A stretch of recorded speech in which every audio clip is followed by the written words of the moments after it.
Welcome to another session of storytelling.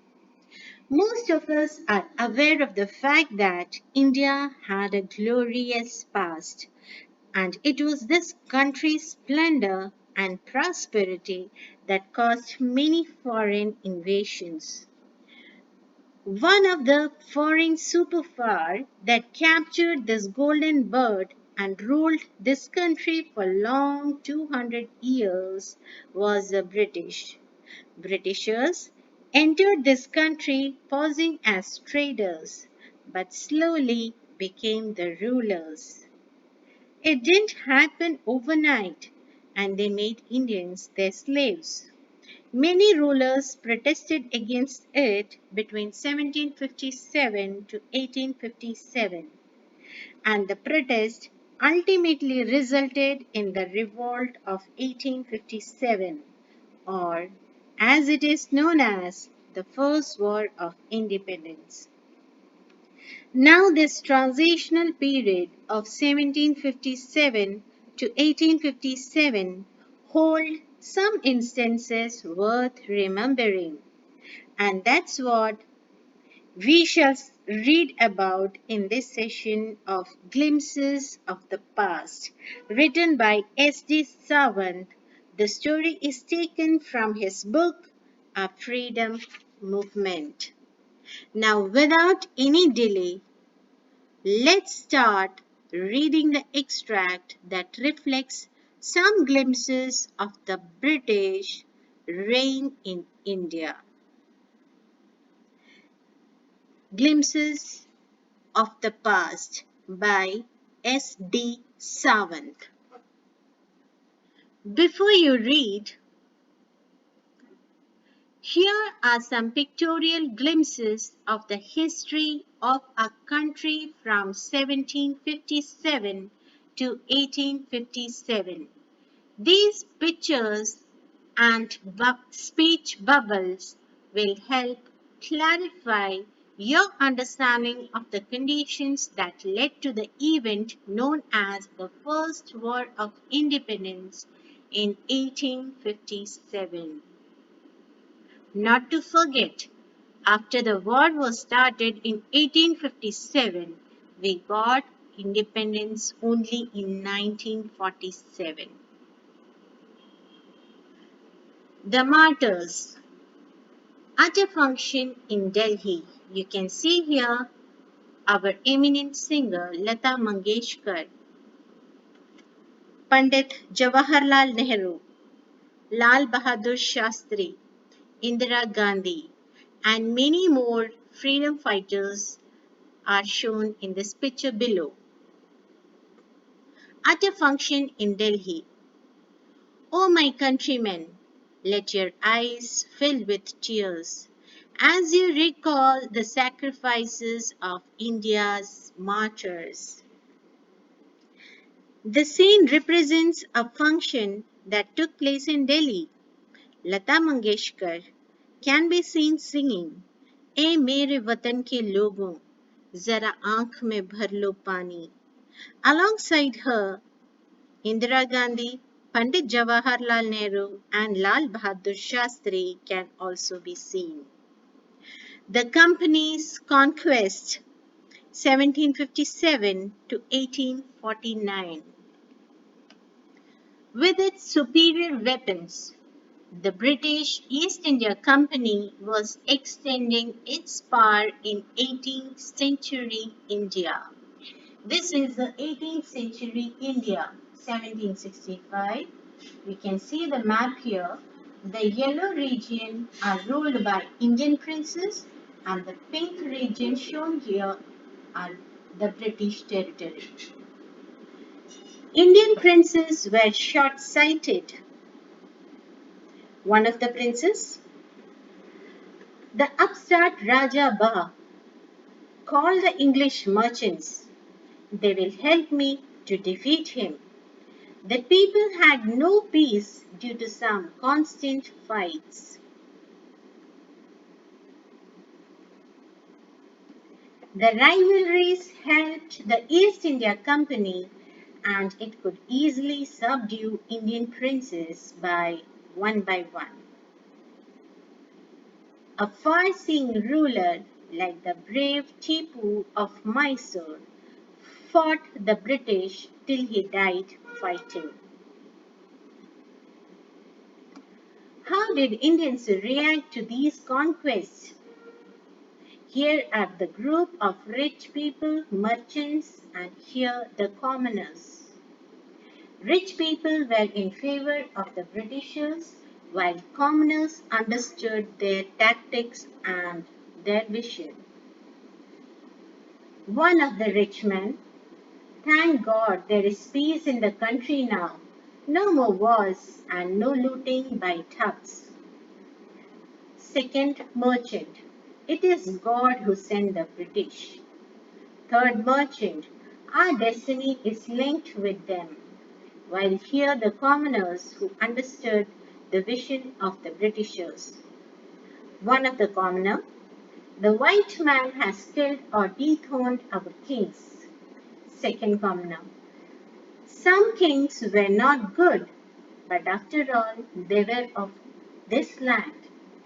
Third common man, "Now we have become slaves of the foreigners." The year 1754 bears the mark of being an important year in Indian history. The Company rule, also known as the Company Raj, refers to the rule of the British East India Company over parts of the Indian subcontinent. Mind it, only parts, they rule only in some parts of Indian subcontinent.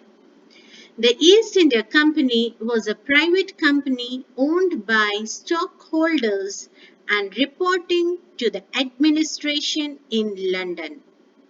The company came to India and set up a few factories at different places. However, the company's beginnings on coastal India offered no clues to what would become of a lengthy presence on the Indian subcontinent. Slowly and gradually, they began expanding and extending their dominance in India. One of the reasons they were able to do so is that they possessed superior weapons. Secondly, they took advantage of the prevailing disturbed circumstances among the Indian rulers. The Indian princes were not at peace among themselves. Indian princes, however, were short-sighted, which means they only considered immediate benefits but ignored its long-term consequences. So, they took help from English merchants to be able to defeat their rivals. Here, the English people helped the Indian prince to fight against their own country people, against another king. This helped the British East India Company in successfully taking over control from the Indian rulers. The British adopted the divide and rule policy. Amongst all the short-sighted Indian rulers, there was one ruler of Mysore, Tipu Sultan, who understood their policy and fought against them till his last moment. The Indians, however, had varied opinions and reactions. The first set of people, that is, the rich people and the merchants, were very happy with the Britishers and were also grateful because they thought peace could finally prevail. They thought it put an end to war and looting by thugs. On the other side, the commoners, people saw what was actually happening. They knew that even if some of the princes were cruel, They were at least of their land. They had realized that they were now slaves of the Englishmen. British rule 1765 to 1836. Religious leaders preached ideas like untouchability and child marriage. One of the religious leaders, anyone who crosses the seas loses his religion.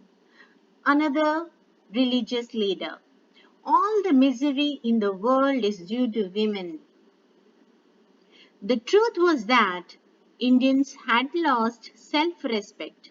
The British scorned them. The natives are unworthy of trust, incapable of honesty, said one of the Britishers to the governor. Here, an Indian. True, Your Honor, but I am honest. Being merchants, the British wanted quick profits. Their heavy taxes forced farmers to abandon their fields. One of the poor farmer, but your men are taking all my crop. British officer, you are still in arrears. If you don't pay next week, I will send you to jail. Inevitable famines followed. Between 1822 and 1836, 15 lakh Indians died of starvation. Still, the British invented other methods which gave them more profits.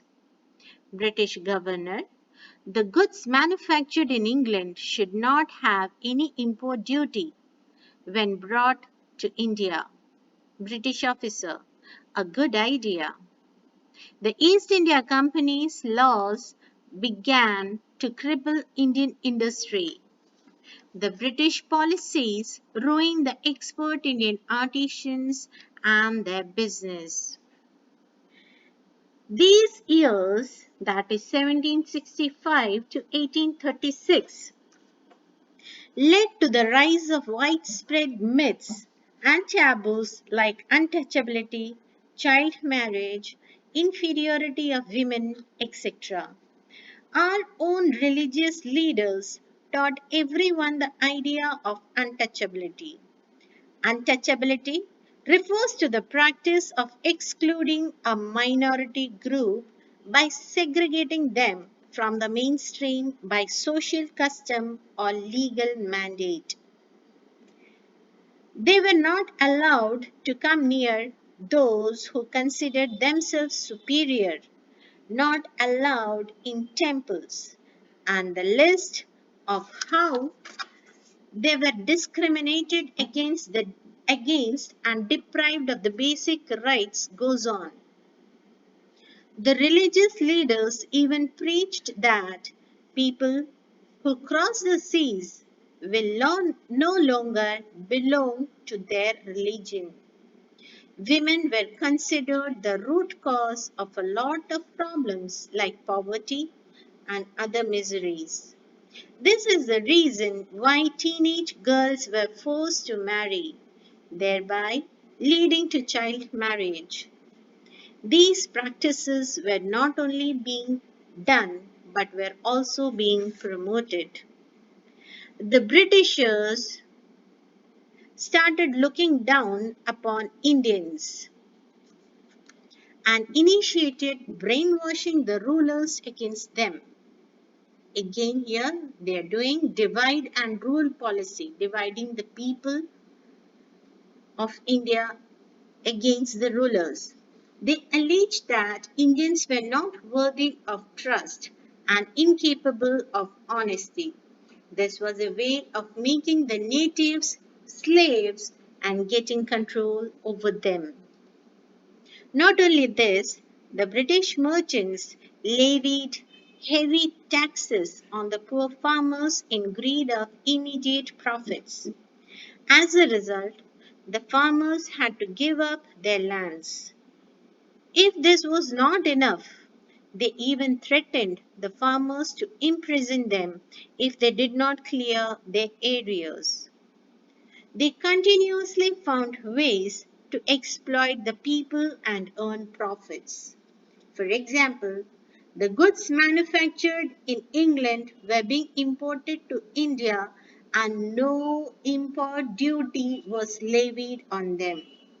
The England produce was sold at high prices, whereas the Indian produce was taken away at much less price.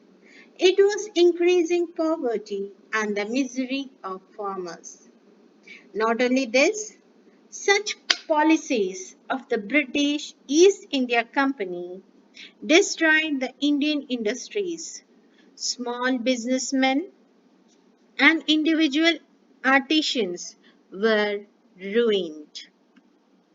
All this resulted in famines or extreme scarcity of food. Approximately 15 lakh Indians starved to death between 1822 and 1836. Ram Mohan Roy, 1772 to 1833. Ram Mohan Roy, a learned man from Bengal, understood what was wrong with the country. Let us not despise ourselves. Our ancient culture is great, and we are capable of greater achievements. We must first reform our society. Superstitions have been ruining us. Ram Manohar Mohan Roy to one of his fellows. He told his wife Uma, cows are of different colors, but the color of the milk is the same. Different teachers have different opinions, but the essence of every religion is the same. He was attracted by science and modern knowledge. He said to the people, knowledge should be practical and scientific. He started newspapers, but the suspicious British stopped them in 1823.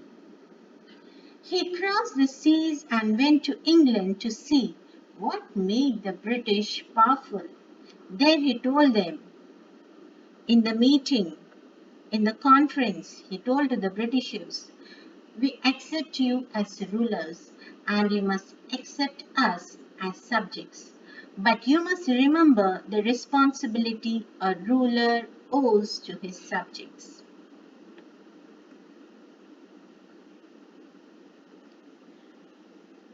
Raja Ram Mohan Roy was a well-educated man from Bengal.